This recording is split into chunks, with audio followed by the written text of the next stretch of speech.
और अब खबरें विस्तार से।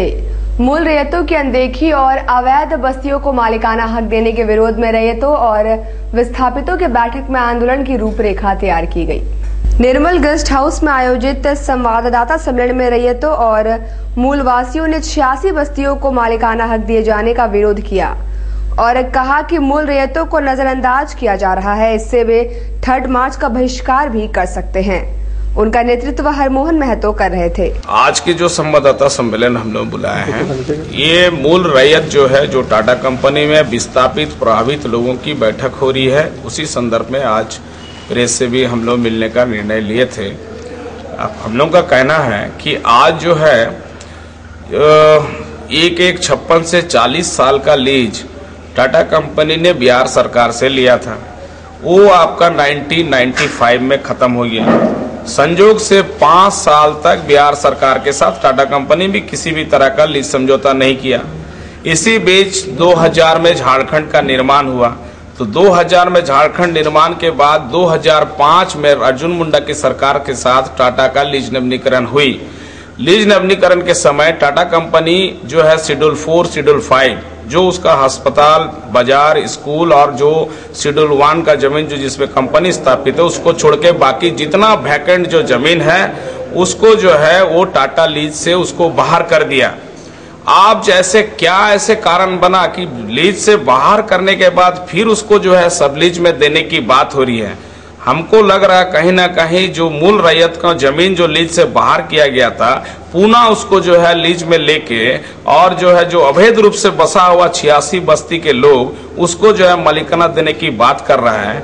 आज हम लोग जो है उसका विरोध करते हैं कि जिसको आप मालिकाना हक देने की बात कर रहे हैं, उसके पर बिहार लैंड इंक्रोचमेंट एक्ट 1956 उसके ऊपर मामला दर्ज है और अवैध रूप से वो बसा हुआ है, उसको आप मालिक बनाना चाह रहे हैं, लेकिन मूल रैयतों का सर्वे नहीं कर रहे हैं। मूल रैयतों का लैंड एक्विजिशन एक्ट में जो प्रावधान है उसको जमीन आपसी करने का, जमीन आपसी भी नहीं करने और मुआवजा भी नहीं दे रहे हैं। अरे अन्यथा नहीं तो हम लोग 3 मार्च का कार्यक्रम को बहिष्कार करने का निर्णय भी ले सकते हैं।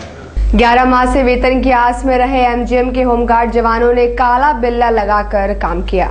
एमजीएम अस्पताल के होमगार्ड जवानों को 11 माह से वेतन का इंतजार है। भुखमरी की कगार पर पहुंच चुके जवानों ने विरोध स्वरूप काला बिल्ला लगाकर शनिवार को काम किया। उनका कहना है कि 11 फरवरी तक यदि उन्हें वेतन नहीं मिलता है तो वे भूख हड़ताल पर बैठ जाएंगे। हम लोग का पेमेंट जो थी, वेतन भत्ता जो है करीब 14 मार्च से जो है बंद थी। मार्च 2014 से बंद है, 11 में थी, 11 महीना हो गया हम लोग का भत्ता नहीं मिला है। बार अधीक्षक साहब को अवगत कराए हैं, सीएम साहब को भी लेटर दिए, उपायुक्त महोदय को भी दिए, लगभग सब पदाधिकारी को दे चुके हैं, लेकिन उसके बाद भी कोई ये नहीं मिला। 27 तारीख को जो है हम लोग जो है ऑफिस में धरना प्रदर्शन किए थे, तो जिसके बाद हमें आश्वासन दी गई थी कि 1 हफ्ते के बाद जो है आप लोगों का पेमेंट आ जाएगा, लेकिन आज 12-13 दिन हो गया, उस पर कोई सुनवाई नहीं हो रही। इसलिए हम लोग जो है उसके विरोध में 7 से 11 तारीख तक जो है काला बिल्ला लगाकर जो है प्रदर्शन करेंगे, ड्यूटी भी करेंगे। और 12 तारीख को जो है अगर 11 तारीख तक हमारी मांग पूरी नहीं हुई तो 12 तारीख को जो है हम 47 जवान को लेकर भूख हड़ताल में एमजीएम परिसर में ही बैठ जाएंगे। और टाटा वर्कर्स यूनियन चुनाव के मद्देनजर यूनियन के लगभग सभी गुटों ने शनिवार को अलग अलग जाकर उपायुक्त से मुलाकात की। टाटा वर्कर्स यूनियन के चुनाव को हरी झंडी मिलने के बाद शनिवार को वर्तमान अध्यक्ष पीएन सिंह, पूर्व अध्यक्ष रघुनाथ पांडे, वीके टिंडा, शैलेश कुमार आदि ने उपायुक्त से मिलकर शांतिपूर्ण ढंग से चुनाव कराने का आग्रह किया। साथ ही कर्मचारियों की सुविधा और पारदर्शिता के लिए कंपनी परिसर में ही चुनाव कराने को कहा। वर्कर्स यूनियन का जो आपका ये हुआ जजमेंट हुआ है, उसका एक सर्टिफाइड कॉपी जो है डीसी महोदय को देने के लिए हम लोग आए थे। और चूंकि डीसी महोदय का काफ़ी बेस्ट प्रोग्राम है, उनका कार्यक्रम चल रहा है और वो अभी हम उनसे नहीं मिले हैं। हम लोग हो सकता है कि हम लोग आगे उनसे मिलेंगे और जो सर्टिफाइड कॉपी था वो उनके कार्यालय में हम लोग जमा करा दिए हैं। और इसी संदर्भ में हम लोग आए थे कि भाई कि आपके नेतृत्व में आस्था है कि आगे जो भी टाटा वर्कर्स यूनियन का इलेक्शन होगा और निष्पक्ष और स्वच्छ होगा। उसकी प्रति के साथ हम SK Singh, Sanjay Kumar Singh, respondent number 8 है उस केस में, तो हम लोग डीसी साहब के ऑफिस में लेटर रिसीव कराएं और एसएसपी साहब से पर्सनली हम लोग बात किए। हम लोग रिक्वेस्ट किए कि कारखाना के अंदर में इलेक्शन हो ताकि जो वोटिंग हो वो शांतिपूर्वक और भय पूर्ण वातावरण ना रहे वहाँ, जैसा कि पिछले बार जेआईडी में हुआ था।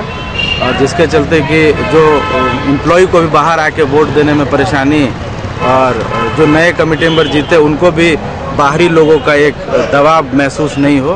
जी किन मामले को लेकर? हम जस्ट मिलने आए थे कि चूँकि ऑर्डर हाईकोर्ट से आ गया है, प्लीज बोले ऑर्डर आ गया है, उसका इम्प्लीमेंट हम लोग जल्दी करेंगे। इतनी एक लाइन बात है। कब तक चुनाव कराने के लिए? वो तो इनके हाथ में, हम कैसे गाइडलाइन दे सकते हैं। बोले हम जल्दी से जल्दी इम्प्लीमेंट करेंगे, हाईकोर्ट का आदेश। इस बार चुनाव बाहर होगा या भीतर होगा, इसके लिए कुछ नहीं? वो तो अगले बार लास्ट टाइम भी बाहर हुआ था, चूँकि कंपनी के अंदर में उतना स्पेस नहीं है, अनसेफ होता है, जो बाहर दिहाड़ी में लास्ट टाइम हुआ था, जहाँ समझेंगे डीसी साहब अपना डिसीजन लेंगे जहाँ चाहें। और पेपर जो मिला हम लोग का सर्टिफाइड कॉपी, वो भी डीसी साहब को हम लोग दे दिए। पता है कि हम भी पेपर सबको जांच करेंगे, और कोई पेपर की जरूरत होगा तो आप लोग से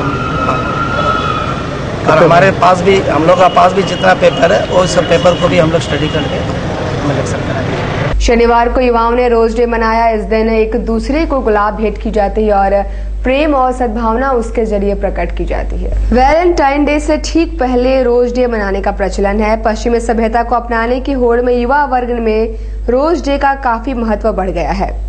अपने दोस्तों, सहयोगियों और प्रेमियों को रोज यानी गुलाब भेंट कर अपनी भावनाएं व्यक्त की जाती है। इस दिन जाहिर सी बात है कि गुलाब फूल की जोरदार बिक्री होती है।